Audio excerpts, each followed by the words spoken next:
Hello, and welcome to episode 5, which is all about my, journey, process, the story of how I have dealt with something that's been with me for a while now, which is skin picking.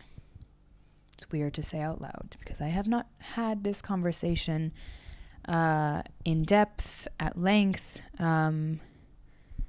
Definitely not sharing it online.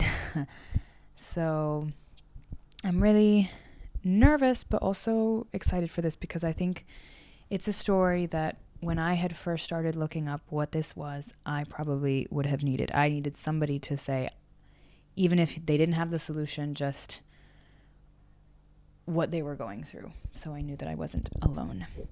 Now, just a heads up, because I decided literally about an hour ago that I think I want to make this a story / a conversation in 2 parts. So that'll be this week's episode and then next week's episode because they are interlinked, and I will explain why, or maybe you'll just see why as I move further into this conversation. So, skin picking.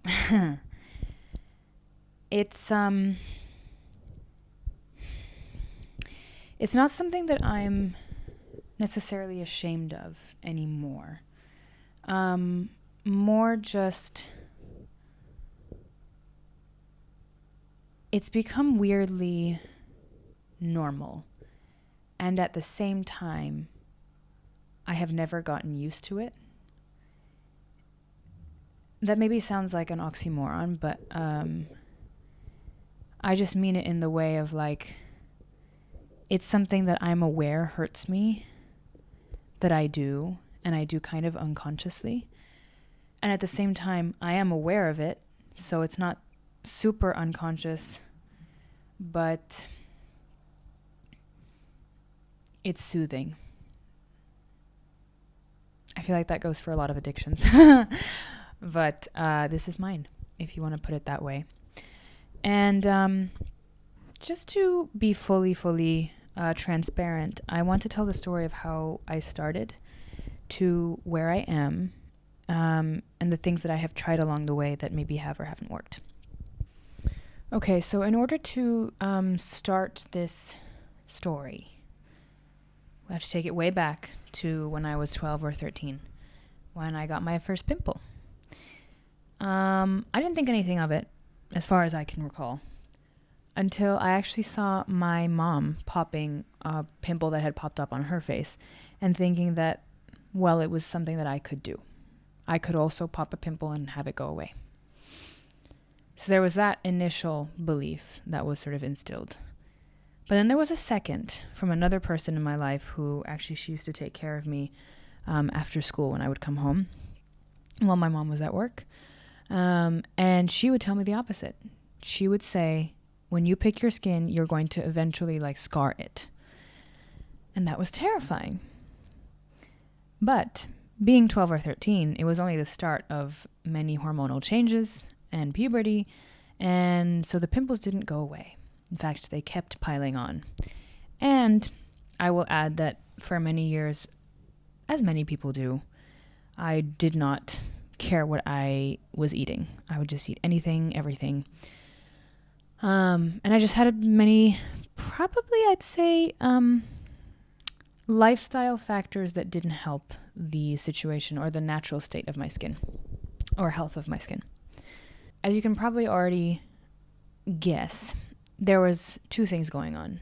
There was the pimples themselves, but then this habit of skin picking started to develop, where I would come home every night before I would shower or whatever in the bathroom and I'd start to pick.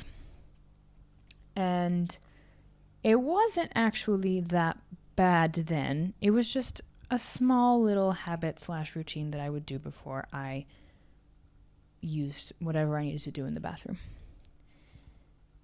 It evolved because there were certain things that happened in my life over the following 6-7 years that changed my relationship with the world and my relationship with safety. And when that happened, skin picking went from a little habit that happened for 5 minutes a day to a habit that was essentially always there, kind of underneath everything. I would be in public or in a class or having a conversation, and my hand would wander and would feel for texture and, go to my back and my neck and the sides of my face. And when it came to also looking in the mirror, it started to take up even more time there too. So I would unconsciously be in front of the mirror picking my face for like half hour to an hour, losing time essentially. But so I was basically dealing with fighting a war on two fronts. So the first was actually with the natural state of my skin. And I went on a whole journey to try and understand the cause of that. And I did all kinds of diets. I eliminated all kinds of foods. I even went vegan for a year. And I saw small changes, but nothing that was really radical in terms of the quality of my skin. But what was incredibly frustrating, me being my own enemy in this situation, was that I could never tell whether it was my lifestyle or just the skin picking that was doing the biggest damage. Because the skin picking was always there, and I knew that it was doing damage, but I couldn't tell if that was what was really at the core of the continually emerging acne that I had, essentially. And it reached a point where, friends, really close friends and really close family knew this about me, and they would, say, don't touch your face or slap my hand away or whatever it was. And that's only helpful insofar as, when they're with you. But when you're alone, it goes away. Like, you have to be accountable for yourself, and that's that. So as I went on this health journey to try and understand the natural state of my skin better, I also was trying to figure out what was at the core of the skin picking, because I just realized that figuring one without the other out was not going to get me anywhere. So the first thing I did was I looked online, and whether it's because people don't share that much because there's a lot of shame around it, or if it's literally just in such a small percentage of the population that literally there's not enough people putting stuff online, I don't know. But all I know is that I found very, very little. And there was a definition of what it was or what it could constitute. And it was basically, I read that it was a form of OCD, a form of, or like this compulsion that you couldn't really help. It was an unconscious habit, and could be triggered by many, many things. And some people have it where they pick their skin, but other people have it where they pick their hair or their nails or whatever it is. It's compulsive, repetitive behavior in a way to sort of stay in control. Now, I had an acquaintance at the time that said that she had a form of that where she had the one where she would like pick the hair on her eyebrows. And she said that she was on medication. Now, if anybody knows me, I run from medication that deals with mental health, unless it's something that, you were born with and it's something that helps you function, and it's sort of like you were born with it, if that makes sense. But something that I knew I didn't have when I was born, I developed it later, sort of in my adolescence. I was like, there's a root cause here, and that's not the road I want to go down. Though I respect if people need it to function, that makes sense to me. But so, having this knowledge of the OCD, having the knowledge of the options that were out there, I decided to dive into root cause. Now, around this time, I also started getting into more strongly this question of, behavioral psychology, childhood psychology, the spiritual, let's say, causes of these things, and healing, if you want to put it that way, simply. And I went back in time, not just to that time, but, as I mentioned, to those 6-7 years where things became very, very tumultuous and shaky in my life. And I came to the conclusion that this was something that had developed out of a need for security and control in a world where I felt none. However, that awareness doesn't get you far. In fact, I'd say that an awareness of your story, what makes you who you are, what you've been through, is only great insofar as you actually use that information. If it's just living in you, as in like, yes, I know this about myself, then it actually can become a way of justifying who you are rather than actually seeking some kind of change or accountability or adjustment. So that self-awareness didn't help me much, at least at first. I instead then went into different kinds of meditations. I tried EFT tapping to help anytime the skin picking urge would come up, and they helped a little bit, but it wasn't anything long term, because anytime I went to the spectrum of things are really unsafe, I don't know, I feel really uncomfortable in a certain conversation, or even just like there was very strong feeling when I would put my hand over my skin of strong texture, I immediately just went into unconscious behavior. That was that. And there was no reprogramming, at least from that time that I did, that actually helped me to come to terms with this skin picking thing and cease the bad behavior. So I'm afraid to say that actually at one point I just stopped trying. I stopped trying to change it. And I gave up in a way that I just sort of said to myself, well, I think this is something I'm going to live with. Until one day I'll figure it out and the answer will find me. That is until actually I stumbled across a video by Gabor Mate where he was talking about addictions. And he was talking about how if there is an addiction of some sort, some compulsion, it's because you need it. A part of you needs that thing to feel safe.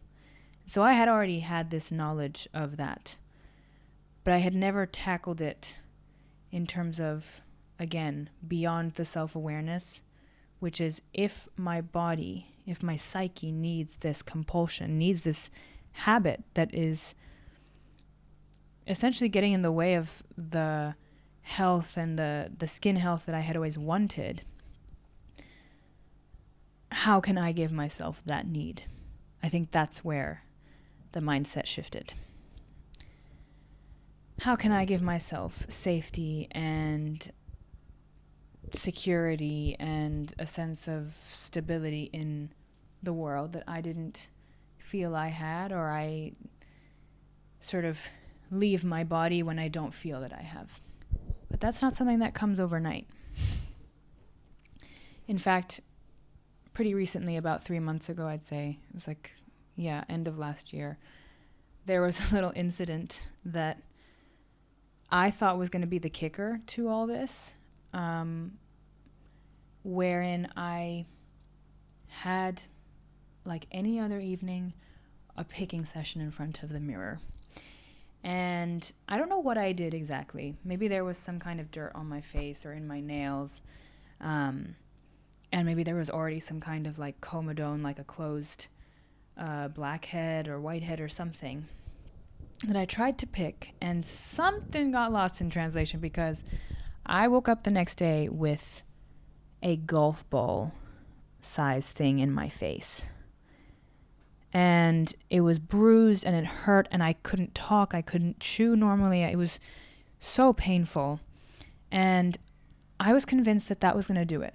That I had been in so much pain that I was like, well, this shows me, to me, it shows me that this thing is terrible for me and I never want to be in this situation again. It didn't work. I went right back to picking, and not immediately. Like I waited, of course, till it swelled down, right? And I came back to some kind of my regular face shape. But then I was like, no, I'm gonna stop picking. And 2 weeks later, I was right back at it. Right back at it.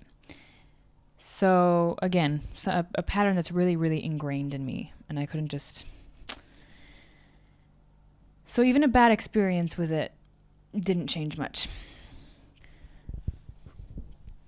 And so actually, it was only when I came to this awareness that my job is going to be to bit by bit build a sense of safety, security, stability for myself, and in my life, that I felt and I feel things starting to shift. Now, this is a really, really recent development. I was not practicing this until maybe about a month ago, and I still pick. I pick in the mirror. I sometimes just find my hand wandering, to my back and just feeling texture. But the only thing that has worked so far, and that seems to be working on a regular basis, is a practice of coming back to my body and seeing my skin as a part of me, an integral part of me that isn't separate, that I don't have to try and fix, but I have to actively choose to love. Which is basically a way of saying I'm trying to retrain my brain to see things a different way, to see my body a different way, and to produce a different set of thoughts and triggering emotions. So not associating texture with something that needs fixing or rubbing away. Not associating unsafety or discomfort with the need to control or fix. But actually, these feelings are things that I can manage, hold, and release in time. And there's nothing to be afraid of.